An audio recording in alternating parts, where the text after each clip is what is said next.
പ്രകാരത്തിലുള്ള പരിശോധനകളാണ് നാളെ നടത്താൻ വേണ്ടി ഇപ്പോൾ നമ്മൾ പ്ലാൻ ചെയ്തിട്ടുള്ളത്. ഒന്ന്, ഒരു കേന്ദ്രം ചാലിയാർ പുഴയാണ്. ചാലിയാർ പുഴ ഏതാണ്ട് 40 കിലോമീറ്റർ എന്നാണ് നമ്മുടെ ധാരണ. 40 കിലോമീറ്ററുള്ള ചാലിയാർ പുഴയിൽ 3 ടൈപ്പിലുള്ള റെസ്ക്യൂ പ്രവർത്തനമാണ് നമ്മൾ നടത്തണം എന്നാലോചിക്കുന്നത്. 40 കിലോമീറ്ററിനകത്ത്, ചാലിയാർ പുഴയുടെ 40 കിലോമീറ്ററിനകത്ത് 8 പോലീസ് സ്റ്റേഷനുകളാണുള്ളത്.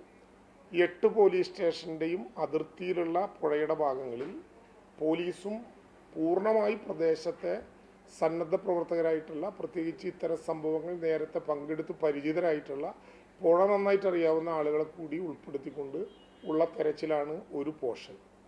രണ്ടാമത്തെ പോർഷൻ, ഇപ്പോൾ ചാലിയാർ പുഴയിൽ ഏതാണ്ട് 12ഓളം ഡെഡ് ബോഡികൾ നേരത്തെ നമ്മൾ ഐഡൻറ്റിഫൈ ചെയ്തത് പോലീസ് ഹെലികോപ്റ്റർ ഉപയോഗിച്ചുകൊണ്ടാണ്. അത് നാളെയും ആ കാര്യത്തിൽ തുടരും. പക്ഷേ അപ്പോഴുള്ളൊരു പ്രശ്നം, പണ്ട് കഴിഞ്ഞ തവണ ഉള്ള ദിവസങ്ങളിൽ ഹെലികോപ്റ്ററിൽ പോകുമ്പോൾ മുകളിൽ പൊങ്ങിക്കിടക്കുക എന്ന സ്ഥിതിവിശേഷം ഉണ്ടായിരുന്നു. ഇപ്പോൾ അത് താഴത്തോട്ട് പോയിട്ടുണ്ടാകും. അപ്പോൾ അതുകൊണ്ട് പോലീസിൻ്റെ നേതൃത്വത്തിൽ സന്നദ്ധ പ്രവർത്തകരെ വെച്ചുകൊണ്ട് 8 പോലീസ് സ്റ്റേഷൻ അതിർത്തികളിലായി ഇത് നടത്തുന്നതോടൊപ്പം തന്നെ കോസ്റ്റ് ഗാർഡും നേവിയും ഫോറസ്റ്റും കൂടി പാരലലായി, സമാന്തരമായി പൂർണ്ണമായും പുഴയുടെ സൈഡുകൾ, അതിൽ പ്രത്യേകമായ പുഴയ്ക്ക് വളവുകളുള്ള പ്രദേശങ്ങൾ, ബോഡി തങ്ങിക്കിടക്കാൻ സാധ്യതയുണ്ട് എന്ന് തോന്നുന്ന പ്രദേശങ്ങൾ, ഇതിനൊക്കെ പ്രത്യേകമായി കണക്കിലെടുത്തുകൊണ്ട് അവിടേക്ക് ആ വിധത്തിലുള്ളൊരു സംവിധാനം കൂടി ആകും. ഇപ്പോൾ ചാലിയാർ പുഴയിൽ 3 തരത്തിലുള്ള സൗകര്യങ്ങൾ നാളെ ഒഴുക്കണം എന്നാണ് അതുമായി ബന്ധപ്പെട്ട് ആലോചിച്ചിട്ടുള്ളത്. ഇപ്പോൾ നാളെ നമുക്ക് മുണ്ടക്കൈക്ക് അകത്ത് നടക്കുന്ന നമ്മുടെ റെസ്ക്യൂ ഓപ്പറേഷൻ 6 സോണുകളായിട്ട് തിരിക്കണം എന്നാണ് ഇന്ന് നിശ്ചയിച്ചിട്ടുള്ളത്. അതിലൊന്ന് അട്ടമല, ആറന്മല പ്രദേശമാണ്.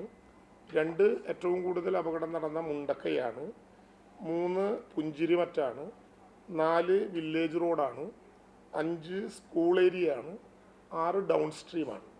ഇങ്ങനെ 6 മേഖലകളായി തിരിച്ച് 6 മേഖലകളിലേക്ക് കൂടി ടോട്ടൽ നമ്മുടെ ഫോഴ്സ് ഏതാണ്ട് 40ഓളം സ്ക്വാഡുകളെ അണിനിരത്തണം എന്നാണ് നമ്മൾ നിശ്ചയിച്ചിട്ടുള്ളത്. ഞാൻ സോണുകളായിട്ട് തിരിച്ചത്: 1 Attamala, Aranmala; 2 Mundakkai; 3 Punchirimattam; 4 village road; 5 school area; 6 downstream. ഇങ്ങനെ 6 കേന്ദ്രങ്ങൾ, 6 മേഖലകളായി തിരിക്കുകയാണ്. 40ഓളം സ്ക്വാഡുകൾ നമുക്ക് സാധാരണ നിലയിൽ പിന്നെ ഫോഴ്സിനെ തന്നെ ഉപയോഗിക്കാൻ പറ്റും. എല്ലാ ഫോഴ്സുകളെയും കൂട്ടി എന്നാണ് നമ്മൾ കരുതുന്നത്. അത് ഏതൊക്കെ ആളുകൾ വേണം എന്നുള്ള കാര്യം നമ്മുടെ ഇൻസിഡൻറ്റ് കമാൻഡറും അതുപോലെ തന്നെ സ്പെഷ്യൽ ഓഫീസറും DM ഇൻചാർജും നമ്മുടെ സ്ക്വാഡിൻ്റെ ലീഡർമാരും കൂടി ഇപ്പോൾ തന്നെ പാക്ക് ചെയ്തുകൊണ്ടിരിക്കുകയാണ്. ഓരോ സ്ഥലത്തും നഷ്ടപ്പെട്ടവരുടെ കണക്കും അതുപോലെ തന്നെ നമുക്ക് ലഭ്യമായ വിവരങ്ങളും നമ്മൾ നേരത്തെ നോക്കിയതനുസരിച്ചിട്ടുള്ള ചില, ഇപ്പോൾ നമ്മുടെ കയ്യിലാണെങ്കിൽ പിന്നെ പൂർണ്ണമായും അവിടെയുള്ള കെട്ടിടങ്ങളുടെ GFS മാപ്പ് ഉണ്ട്. ഇതെല്ലാം വെച്ചുകൊണ്ട് ഓരോ പ്രദേശത്തും എത്ര സ്ക്വാഡുകൾ ഇറങ്ങണം എന്ന് നമ്മൾ നിശ്ചയിക്കും. ഓരോ സ്ക്വാഡിലും 3 പേർ ലോക്കൽ ആളുകളും 1 ഫോറസ്റ്റ് ഉദ്യോഗസ്ഥനും. ആ വിധത്തിൽ ലോക്കൽ തരത്തിലുള്ള പിന്തുണ നമ്മൾ ഉറപ്പുവരുത്തും. അതായത് ഈ 40 സ്ക്വാഡാണെങ്കിൽ 40 സ്ക്വാഡ്, എത്ര ടീമാണ് ഉള്ളത് ആ ടീമുകളിലെല്ലാം ഒരു ഫോറസ്റ്റ് ഉദ്യോഗസ്ഥനും 3 ലോക്കൽ പീപ്പിളും പ്രത്യേകമായി തയ്യാറാക്കും. ആ ലോക്കൽ പീപ്പിളിനെ ബന്ധപ്പെട്ട പിന്നെ നമ്മുടെ ചുമതലക്കാരായിട്ടുള്ള ഉദ്യോഗസ്ഥന്മാർ തീരുമാനിച്ച് അവർക്ക് പ്രത്യേക ബാഡ്ജ് കൊടുത്ത് ആ കൂട്ടത്തിൽ പങ്കെടുക്കും.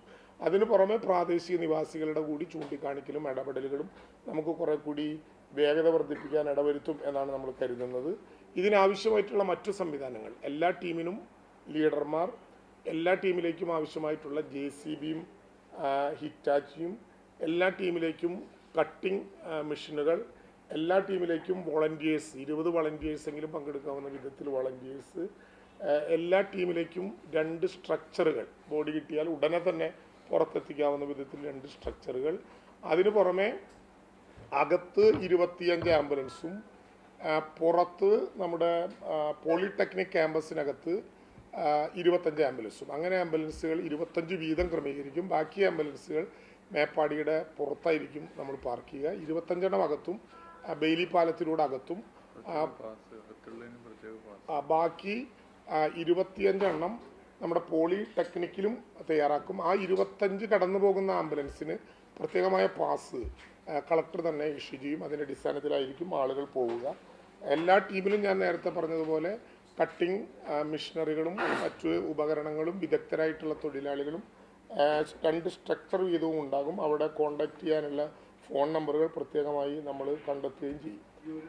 നാളെ ഏകദേശം 30 കണക്ക് കൂട്ടുന്നത്. അതിൻ്റെ സാധ്യത അനുസരിച്ചാണ് ഈ 6 മേഖലകൾക്ക് എത്ര ടീം വേണം എന്നുള്ളത് സാധ്യതകൾ അനുസരിച്ചാണ് നമ്മൾ നോക്കുക.